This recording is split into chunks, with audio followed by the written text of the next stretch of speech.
భారతదేశంలో ప్రస్తుతం అసాంఘిక శక్తులు, అరాచక శక్తులు, అన్యాయపు శక్తులు, దుర్మార్గపు శక్తులు ఈ దేశాన్ని నాశనం చేయాలని కుట్రలు పన్నే శక్తులు ఒక్కటవుతున్నాయి. గత కొంతకాలంగా ఈ శక్తులకి నాయకత్వం వహిస్తున్నటువంటి వాళ్ళలో రాహుల్ గాంధీ ఉన్నాడు. అట్లాగే విపక్ష నాయకులైనటువంటి అఖిలేష్ యాదవ్ దగ్గర నుంచి, లాలూ ప్రసాద్ యాదవ్ కొడుకు తేజస్వి యాదవ్ దగ్గర నుంచి, తమిళనాడులో స్టాలిన్ దగ్గర నుంచి, కేరళలో కమ్యూనిస్టుల దాకా వీళ్ళందరూ ఒక్కటై ఈ దేశ ద్రోహానికి పాల్పడుతున్నారు. ఈ దేశ ద్రోహానికి సిద్ధపడుతున్నారు. ఎందుకయ్యా అంటే ఇప్పుడు మలేషియా పోయినటువంటి రాహుల్ గాంధీ ఎవరితో ఉన్నాడు? అకస్మాత్తుగా ఎందుకు పాపం ఆయన బీహార్ యాత్ర ముగించుకుని అక్కడికి పోయాడు. సోరోస్ కొడుకు ప్రస్తుతానికి కరెక్ట్గా అక్కడికే ఎందుకు వెళ్ళాడు? ఈ దేశంలో తాజాగా తీసుకొస్తున్నటువంటిది ఏది, ఐలాండ్ల దగ్గర ఏర్పాటు చేస్తున్నటువంటి సైనిక స్థావరాలు వద్దని చెప్పేసి, కావాలని చెప్పేసి రాహుల్ గాంధీ ఎందుకు మాట్లాడుతున్నాడు అంటే, నికోబార్ ఐలాండు, అండమాన్, లక్షద్వీప్ ఇట్లాంటి ప్రాంతాలని చైనా చెప్పు చేతల్లోకి తీసుకెళ్లాలని చూస్తున్నాడా? తద్వారా భారతదేశపు సెక్యూరిటీకి భంగం కలిగించే ప్రయత్నం చేస్తున్నాడా? ఓపెన్ దేశ ద్రోహం చేస్తున్నాడా? ఈ దేశంలో సర్ అనేటటువంటి ఒక చక్కటి విధానం ద్వారా దేశద్రోహులైనటువంటి వాళ్ళు, దేశానికి సంబంధం లేనటువంటి వాళ్ళు ఈ దేశంలో ఓటు హక్కు వినియోగించకుండా ఆపుతుంటే ఎందుకు వద్దంటున్నారు? అసలు వందే మాతరం అనేటటువంటి ఏదైతే గీతంతోనే కదా భారతదేశానికి స్వతంత్రం వచ్చింది. చివరికి తెల్లవాళ్ళు వందే మాతరం నినాదం వింటే వణికిపోయి కడుపు రగిలిపోయి ప్రాణాలు తీశారే.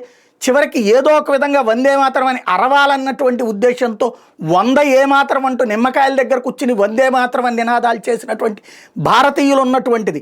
వందే మాతరం, ఈ దేశానికి వందనం చేస్తున్నాం అన్నటువంటిది మరొకసారి ప్రతి భారతీయుడు నినాదంగా చేసుకోవాల్సిన సందర్భం. ఒకప్పుడు స్కూల్ ప్రారంభంలో వందే మాతర గీతం ఉండేది. అట్లాగే ప్రతి టెక్స్ట్ బుక్లో స్టార్టింగ్లో వందే మాతర గీతం, చివరిలో జనగణమన గీతం ఉండేది. అవి తీసేశారు. వందే మాతరం తీసేసింది కాంగ్రెస్ పార్టీ.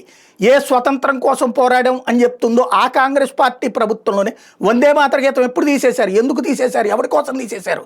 ముస్లింలు ఫీల్ అవుతారట వందే మాతరం అంటే కనుక వాళ్ళు మాతకి గౌరవించరు, వాళ్ళకి అల్లాన్ని తప్పించి ఎవరికి గౌరవించరంట. మరి అంతకుముందు ఏదైతే స్వతంత్ర సమరంలో ఎందుకు పిలిచారు, ఎందుకు నినదించారు, ఎందుకు పాల్గొన్నారు? మరి వాళ్ళు ఆ రోజున వందే మాతర నినాదం ముస్లింలు వద్దన్నారా? అంటే ఆ రోజునే దేశద్రోహానికి సిద్ధపడ్డారా? లేదే.